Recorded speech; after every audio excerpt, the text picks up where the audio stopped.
Well, it's been a minute, hasn't it? Let's take a look. We're going into the discovery queue on Steam.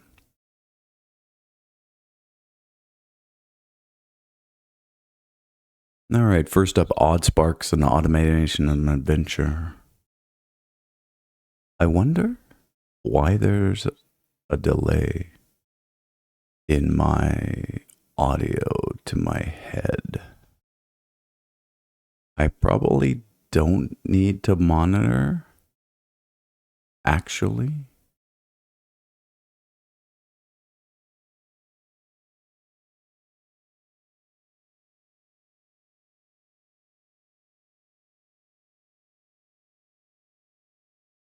All right, that's probably better. Yeah, I mean, I don't need to hear this. I just need to be in it. All right, it's been a minute. Here we are, Steam Discovery Queue. Game 17,000 and something. Odd Sparks, an automation adventure. Odd Sparks is a blend of automation and real-time strategy for both the die-hard fans of the automation genre and the automation curious. I like being bi-curious. Explore a strange fantasy world, uncover the mysteries of the past, automate your workshops, and go on adventures with your odd and adorable sparks. All right, taking a look at screenshots here. Okay, it's one of these learn programming things. Let me zoom it out for you here. It's got that stylized format that's so common nowadays. It's good, it's clean, it's readable. Here you go. It's Factorio if you can't quite handle Factorio. I see a lot of these popping up, and they are good. They do teach you the basic programmings of the basic principles of programming without actually outright teaching you programming. Whether that's a good or bad thing is up to you. 27th of May was the release date from Massive Mini Team and Handy Games. They want 26.39 Canadian for it right now, 34% discount down from $39.99. A bunch of bundles. It's a blend of automation and real-time strategy. OddSparks is a great entry point into automation games, so that's what they're calling them, automation games. But with a fresh spin for those who've already played thousands of hours in the genre. You'll design automated workshops and put your sparks to work in carrying and handcrafting everything you could need, including more sparks. Without conveyor belts, you'll have to manage the spark traffic to optimize your designs. Use your wide toolbox of options to solve the logistic puzzles you'll face as you tackle distance and elevation. Okay, so elevation. It's what I don't think. Does Factorio have elevation? I don't think so. Explore, unearth, discover, advent. I mean, I get it. It's automation. Play in single player or online co-op. Up to 4 players officially supported. Uncapped. What does it mean, uncapped? Build massive automation and logistics networks to carry your items and sparks places. Use advanced logic systems with tools for logistics management, including sensors, wires, gates, actions, events, switches. Build a comprehensive elevated spark train system to overcome the greatest distances in the highest blah, blah, blah, blah. Okay, from the Federal Ministry for Economic Affairs and Climate Action in Germany. Oh, das ist gut, ja. What are we afraid of? The Germans. All right, well, cool. I have a million of these. Until I play Factorio seriously, I'm not going to bother getting into something new with that. All right, second up, Cattle Country. Howdy, partner. Welcome to Cattle Country, the cozy cowboy adventure life sim. Become a determined pioneer traveling west to start a new life. Make a home in the mountains, take on bandits, discover dastardly plots, build a farm, develop your town, and make friends with fellow residents. Okay, so it's Stardew Valley with the cowboys. Let's take a look here.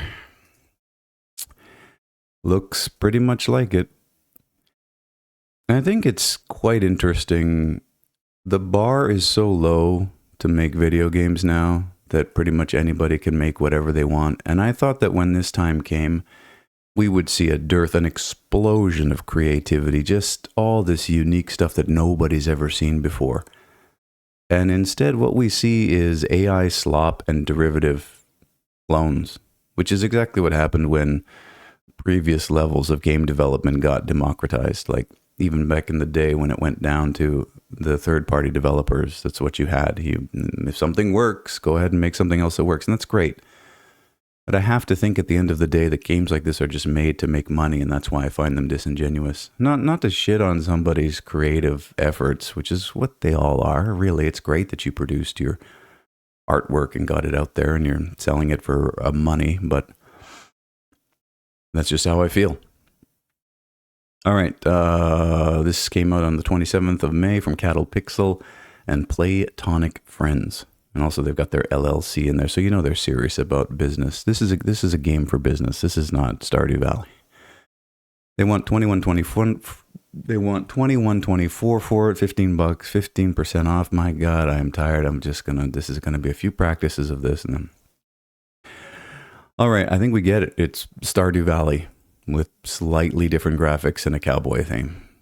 All right, next game. Near Mage. Oh, okay. Can hardly tell by the orange and purple hair this is going to be a winner with the shaved side. I mean, we know what this means, right? We all know what this means. You've been invited to stay in Transylvania for the summer, only to find out that you come from a long line of witches. Surprise. Meet your new vampire and Strigoi classmates, embrace your destiny, and enroll in the Transylvanian Institute for Magic, a supernatural adventure made in Transylvania. Came out on the 27th of May from Stuck in Attic. Self-published. Story-rich adventure. Raining blood. I really do hope the Slayer song plays when this happens. And it is, in fact, raining blood all over the place. It looks like they're having a great time. Women only, by the way, and women who think they're men. Fantastic.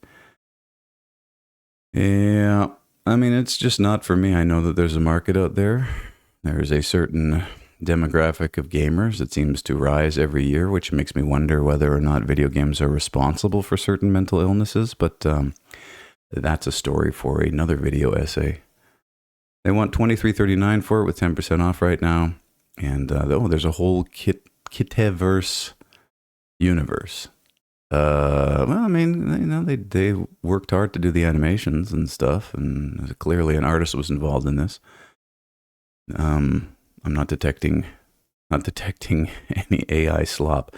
Of course, the one male character is a bad-looking, evil, orcish, pig-faced goblin. I mean, come on, bro. It's actually made in Transylvania.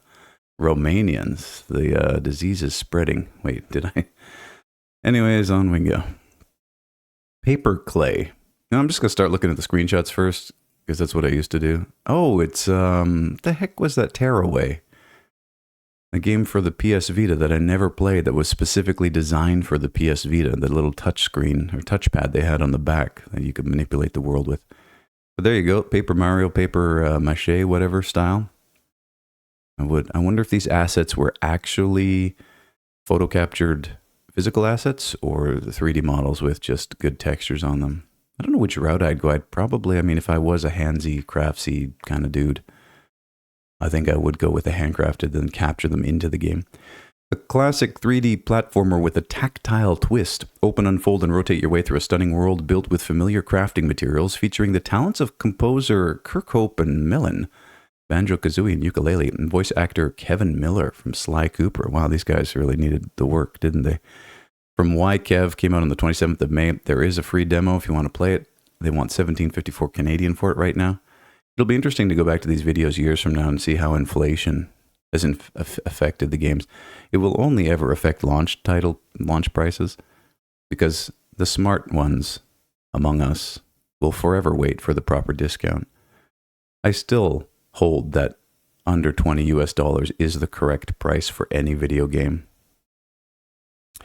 All right, 3D platformer collectathon, World of Paper and Cardboard. I think we get it. It's your classic Banjo-Kazooie, ukulele, Sly Cooper 3D action adventure game.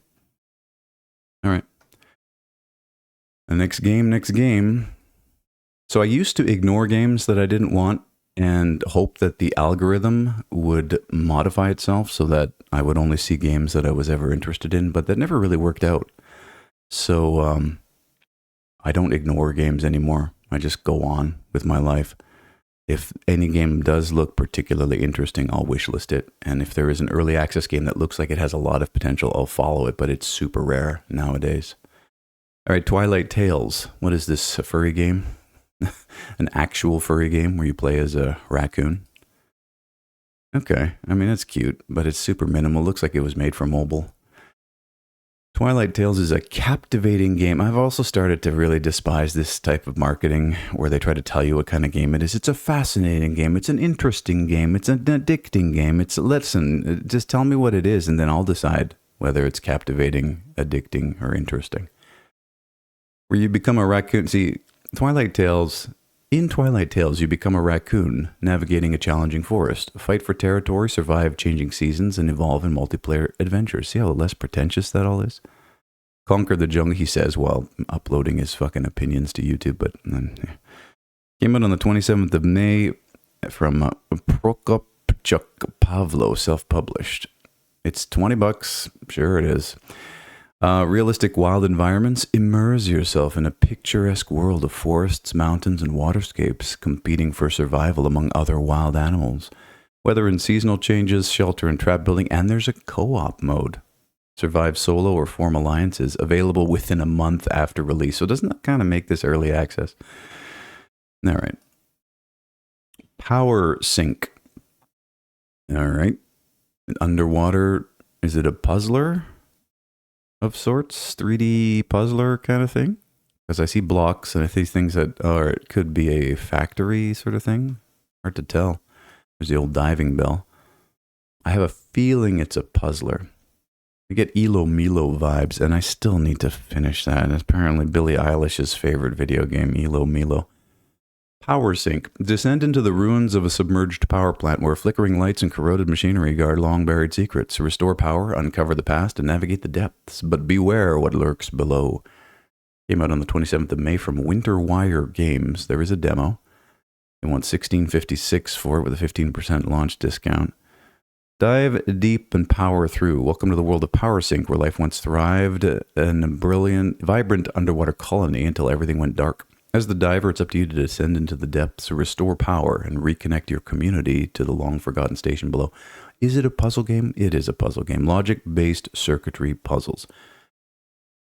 Classic platforming goodness, diverse aquatic atmospheres, a descent into mystery, and an immersive soundscape and original tunes. All right, won an award at an indie showcase.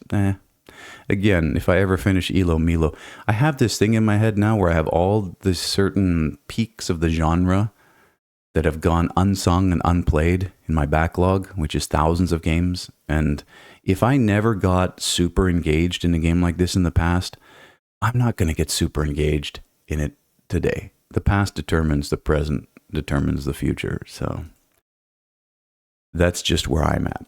Pixel Dungeon. Okay, hold on. Is this a turn-based sort of? I'm playing Final Fantasy II Pixel Remaster, and it's very good. Again, talking about going back to the classics, I never finished the original Final Fantasy series. So until I get those done, I'm trying to stay away from all turn-based RPGs. But this might be first-person? Weird. And it uses sort of a stylized version of that so-called voxel, I'm using air quotes here, form of gameplay. But it's really just pixel textures on top of 3D lo-fi artwork. With core gameplay of multiplayer cooperative dungeon combat, upgrade battle talents combat thrills, this co-op game brings you into the VR Minecraft world to explore the unknown. Wait, are you allowed to do this? I don't think you're allowed to do this. All right. Remember when I was real young, I made a website? Like, this was way, way back in the day. Like, it was a dial-up website. And my friend and I thought that we would get some cred by linking our name to another existing website, dial-up website, bulletin board system, that's what they were called, the BBS, way back in the day. And those guys found out that we'd done that, and they came and hacked our site and crashed it and broke our computers. Yeah, it was not a good scene. But anyways, I don't know if you're allowed to really link to brand names like this unless you're directly connected. Maybe they are. I don't know. I don't think so. Designed around player exploration and social experiences from Suplife Games. Suplife, bro. Oh, it is VR, straight up. Okay. $25.99. Are people still playing VR games? I have lived in a house now for a year and a few months with a big office. I'm now in a very large office. It's great. It's wonderful. I highly recommend anybody that doesn't have one to get a house with a room of your own. Stop getting out of your bed and going directly to your computer. Get space if you can. In order to do that, you've got to get your life together and get a job and have income and stuff. I understand it's a long process, but it is worth it. That's the reason why it's one of the pinnacle rewards for people in developing nations. Anyways, I have all the space for room size VR, and I still have my my Steam VR kit in its box where it has lain dormant for the years since I've bought it. So yeah, I'm going to get there. I kind of want to get it set up and at least play Half-Life Alyx. But I still hold to the opinion that VR is a niche sort of waste of technology that's solving a problem that doesn't exist, and that's how it's remained. And if you're a hardcore VR defender, I don't know, wake up. I understand it's a huge sunk cost. I get it. Pixel Dungeon, 4 maps. 4 maps, 6 difficulty tiers, 17 weapons, 17 types, and 70 plus weapons. So there's 71? I hate it when they do that. I still hate this with the pluses. 80 plus monsters. What does that mean exactly? Are there 86 or 82? Anyways, random maps, library run. So it's kind of, what do they call it? Friendslop. I saw this term in a comment somewhere. Friendslop. And it was like the Lethal Company. Among Us was really the start of it. And now it's just, yes, if you can do the co-op plugin in your game development engine and get friends and smack them around a little bit, throw apples to each other, whatever, you've got a great co-op experience, right? Rich weapons. All right, no, I'm good. I don't have friends. I don't care about co-op. It's fine. Demon Heart, The Cursed Trial. Oh, God, I think I'm just going to straight up pass this. You're a girl with a demonic heart trapped with a group of suspicious individuals. A demon spawn arrives, setting off a chain of mysterious murders. Can you trust any of your fellow captives and find love in the chaos? Or will you fight for your life alone? I won't do any of this because this is not my jam. I do not want to play a female protagonist. I'm not interested. I made this determination a couple years back where it's like, I get it. These games are just not for me. I'm not the target demographic. Just as I wouldn't walk into the romance section of the bookstore, I wouldn't entertain playing something like this. It might be for you, but it's not for me. And this is all about me. So that's where we're at. Homesickness. All right. What is this? Some avant-garde. Put a super heavy chromatic aberration blur filter on your camera and then pretend that the game came out 20 years ago. This is horrific. Who is playing this? When I think about brain rot, this is a common term the kids use these days. I feel like this is what a brain rotted individual sees normal life like. This is through the eyes of a brain rotted individual. And it's not just limited to kids. I mean, anybody can be brain rotted. It all depends on how much time you spend doom scrolling before you turn your phone off and go to sleep at night. Here's a pro tip. You really want to improve your life, keep your phones, your devices, your mobile devices out of the bedroom. Just throw them away. Don't ever let them come into the bedroom. And when you go into your bedroom, use it only to sleep. I've done this now for a couple of years, and it has improved my life dramatically. Also, try to get your 8 hours of sleep every night if you can. Yeah, this is what it is. Homesickness is a point-and-click psychological horror indie game exploring the nuances of nostalgia. Play as Theo trapped in Child Reef's daycare, descending floor by floor, surviving the remnants of time. Use the kids' multi-tool, listen to obscure tapes, and make your way to the lot. She's Waiting came out on the 26th of May from Ginity. This is exactly the kind of name I would expect from a developer who would make this in Celesware. Ginity. They want $10.49 for it, which is about right. Psychological computer game by Ginity, assisted by Celesware. Solely developed? Solely developed? Does that mean that you were the solo developer on this? Stop doing this, developers. Nobody gives a shit. Really, nobody cares if you were the only one who worked on the game. It's evident, in most cases, from your screenshots, that it was only you and your depression that produced this thing. And you need 16 gigs of RAM to run this trash fire. All right, well, good luck. Zombie Cure Lab. All right, here's another factory-like. Look at this UI. I downloaded Ixion the other day because it was cheap, and it looked cool. It's like a space station factory sim, and it was very, very. The intro was beautiful, although I normally don't go in for the cinematic introductions anymore, where you got to sit and watch a movie before you play the game. And I was hyped, and then the UI came up, and I was like, was like drinking from the fire hose, just icons and stuff everywhere. I just closed it immediately. I work 8 hours a day now, 5 days a week, and I have only a few hours to play games at the end of every shift. And so if I can't grasp the game quickly, or if it's not introduced to me gently, I just can't. I got to like take a weekend off to play and learn how to play those kinds of games. So not that it was bad. I'm just saying that was my visceral gut reaction to the cinematic closing and the UI opening. What would have been a better solution would have been for them to introduce it incrementally. And I would make this advice to anyone making these kind of games. I get it. You're trying to hit a certain demographic that's all about this kind of shit. But you can introduce your UI elements in stages. Just this little part first, the buttons that matter first, hide the rest of the UI, and then slowly, gently. This is how a life is taken. That's what you got to do. Zombie Cure Lab. In a world overrun by the undead, build a lab to fight back with science. Manage survivors, gather vital resources, and turn zombies into allies. Defend your base and research the cure to reclaim humanity. Came out on the 27th of May from Therabytes and Aerosoft, and they've got that LLC indicator because they're serious about business. They want $32.50 for it normally, but the launch discount here is 25%, and it's actually been cheaper in early access, $13. So if you want it, put it on your wish list and wait. The world has fallen to the undead, but hope hasn't. Do we get it, right? Immediately from the first couple of screenshots, you get it. It's factory-like. Research, cure, defend. There's Humvees, right? For people who don't like the Factorio template, we've got zombies for you. Digital Diamond Baseball version 13. Remember versions 1 through 12? Yeah, me neither.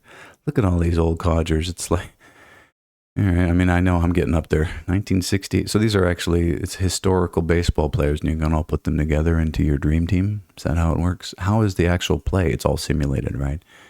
It's just a big UI. There's the one graphic they've got of a baseball. Digital Diamond Baseball is a statistically accurate baseball simulator and tabletop board game companion. I remember exactly when my life diverged from being a computer nerd or being a sports nerd, and it was like in grade 6, and a kid was all about baseball, and he had all these baseball magazines, and he'd memorized so many stats, and I thought that was really appealing, and he was so cool for knowing how many RBIs a particular player from a particular year had. And I thought, I could do that. And for a little while, I was into it. I was collecting baseball cards and looking at stats, and I never watched a game because the games are damn boring, bro. They call it the 7th inning stretch for a reason. You got to get your ass out of the seat and be like, oh my God, when is this going to end? Is it the 7th inning stretch or the 6th? I don't know. See, this is how much I don't know about baseball. But not to shit on. If you like it, you like it. I don't. There we go. That's where we differ. But yeah, that only lasted maybe a summer. And then after that, it was computers all the way down. $38.99, because there's a very, very narrow audience for this, and that audience will pay this price. Probably more they would pay if the game was good enough. The old management sim crowd. I'm not in that crowd, but there it is. All right, last one. Unit Pack, Hearts of Iron 4 prototype vehicles. Oh, Paradox, milking me for all I'm worth. That Paradox subscription is absolutely worth it if you play these games religiously, because you end up getting $200 worth of content for $6 a month, which again might be a big ask if you're unemployed, but if you have steady income, at least minimum wage, you can absolutely afford something like this. And if you play these games seriously, I've been trying to get into Hearts of Iron 4 forever. I go through the tutorial. I've been through the tutorial like 4 times. I still can't get a proper game running. This isn't terrible, but it looks like it only adds a handful of vehicles to the game for $10. Wild. I remember when horse armor was the most egregious thing you could do with your DLC, and now this is where we're at. Look at all this stuff. Just out of curiosity, how much is all the DLC for Hearts of Iron? Oops. Oh my God. Look at me totally breaking everything here. Okay. The Cadet Edition. No. I want to see the entire, the $175, but that would be completing my collection. Can I just look at the DLC in total? $318 to buy all the DLC, or you get the subscription, which is cheaper. All right. Anyways, I'm good, and that's it. And that is the 17,723rd game that I viewed in the queue. Ooh, we've got 69 games on the wish list. Nice. If you want to support the channel, find me on Steam and then buy one of my wish list games for me. I appreciate that. Or donate. There's a donation link in the description. I don't know if I'm going to continue doing this. I'm going to upload this raw. I'm going to raw dog it. I don't give a fuck. I know it's going to get better over time and faster because I got to get through this before I start my workday. I would love to do this every morning. I was sitting here. I've been doing this every morning for years. And I used to do it live in a full production on Twitch, which was cancerous. Get off Twitch. If you're watching Twitch, get off it. Don't. You're wasting your life and your time developing parasocial relationships with depressed individuals. It's not good. But I would like to provide this as a regular upload just to keep track of my own sanity here on YouTube. But there you go. Thanks for watching. Appreciate that. Hope you have a fantastic day. Take care.